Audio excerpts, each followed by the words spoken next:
What you're looking at right now is solid terrain being basically generated on the surface of the moon. So this is probably the most important thing I've added to this game so far. It actually blows my mind that this is even physically possible. And the real significance of this is so high, like it's just so important. It's very hard for me to explain it to you using words. I'm just going to show you how this works while I'm explaining it. So as you can see, I am on the moon with my ship. I'm just hovering over it now. The camera's not really working properly yet because I haven't added the mode where it, orients properly. But this is accurate gravity. So this ship is a lot bigger than you might think. It's 30 meters in length and 15 meters tall. No. Like 5 meters tall, something like that. It's a pretty big ship. So, you just have a sense for the scale here. And as you can see, we have actual accurate physics on the surface of the moon. I'm, rotating around. Look at this. I'm like bouncing around on this bumpy surface. The surface is obviously deformed. It's not a flat surface. And it's all accurate. It's all working perfectly. Now, the real significance of this, because you might think, this isn't really that important, right? I mean, this has been done before. We have so many games with surfaces and planets you can land on. Yeah, that's true. But the real significance of this is that I'm using Godot's internal collision physics, right? The Jolt physics library. Look at this. Look how accurate this is. No glitching, no nothing. Whereas in my last video, I showed you all those weird glitches. In this one, no glitches whatsoever. So this is Godot's 32-bit physics library, a very robust, very accurate, very good physics library, working with 128-bit orbital physics. I'm not in a local place space. I'm not like faking any of this. This is all taking place in the 128-bit solar system. If I zoom out, we're on the surface of the moon right now.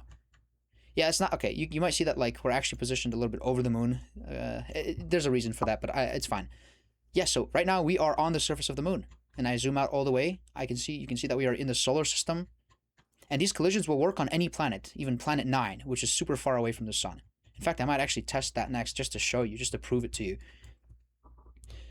And so now, the reason I'm making this video is because I wanted to show this off before I started working on something called a hierarchical triangular mesh, which is basically like a quad tree but using triangles, because I want to start generating terrain for the entire planet's surface, not just one square, because this is just a one square of the planet. It's being positioned exactly on the surface of the planet, but I need to do, essentially, I need a system that covers the whole planet with a surface that you can land on, obviously, because planets are solid, and we want to land on them. So yeah, that's what I'm working on next. But look at this.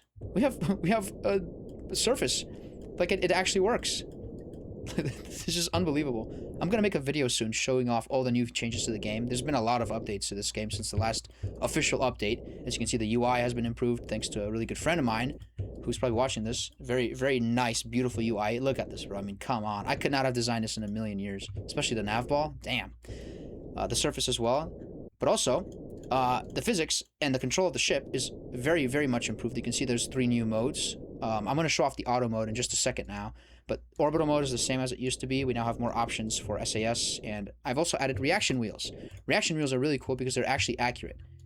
So in Kerbal Space Program, I'm not going to explain this in detail in this video, but essentially, reaction wheels in Kerbal Space Program are not modeled accurately at all. In real life, reaction wheels have a saturation. When you spin them up, you have to spin them back down in order to, regain all that saturation. Well, when you spin them down, they will actually produce a counter torque. In Kerbal Space Program, this is not modeled at all. When you stop using a reaction wheel, when you stop rotating, the reaction wheel just kind of turns off, which is not accurate. So as you can see right now, you can hear the reaction wheel going. If I turn it off, you can see there was a little bit of a jolt there. That's because the reaction wheel actually, it applies a torque to the ship. I'm going to show this off just like a little bit more detail right now. So watch this. I'm floating right now. I'm going to spin up the ship. Then I'm going to turn on RCS. Actually, no, I'm going to let the ship crash into the surface. It's going to just, yeah. So the reaction wheel is spinning right now very, very hard, right? I'm going to wait for the ship to land on the surface just so I can show you what happens when I turn it off. Look at these collision physics, by the way, bro. Look how beautiful and accurate they are. And by the way, no glitching whatsoever. Yeah, you can see this on the nav ball. There's a little bit of glitching, but this is actually intentional. This is actually a sign that the physics is working perfectly. And I'll explain again in the next video why that is. But look, right now the reaction wheel is very, very, like, it's on. Like, it's very powered on right now. If I turn it off by clicking this button, as it spins down, it starts producing a counter torque. This is how it works in real life. This is how reaction wheels actually function in real life. I just wanted to show that off because I thought it was pretty cool. We're getting dangerously close to the edge of the chunk here. I do not want to go there. So let's float. Let's hover a bit. And let's just, I don't know, let's just mess around because I wanted to show this off. This is really cool. Oh, actually, no. I'm not going to show this off because, I mean, this is basically just solid terrain, right? There's not that much going on here. What I really want to show you is how I actually land on the terrain from orbit, because I didn't start off here. I just started the recording while I was already on the surface. In order to get on the surface, I have to actually descend from orbit. So let me show you how that works.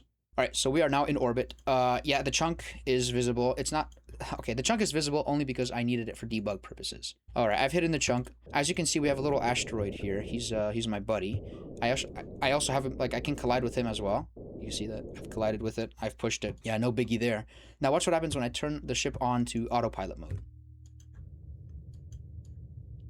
Yeah, so I've added a mode essentially that automatically lands the ship on the surface for terrain testing purposes. It's not perfect yet. There's a little bug where the ship's velocity would actually cap out until the asteroid leaves the local reference frame, and then it will... Yeah, there you go. You see, that just happened. And then it will change. But it's okay. I can fix that easily. So first, the ship cancels out all of its orbital velocity using the orbital thrusters. Then it reorients itself to face... Basically, so the bottom faces the planet.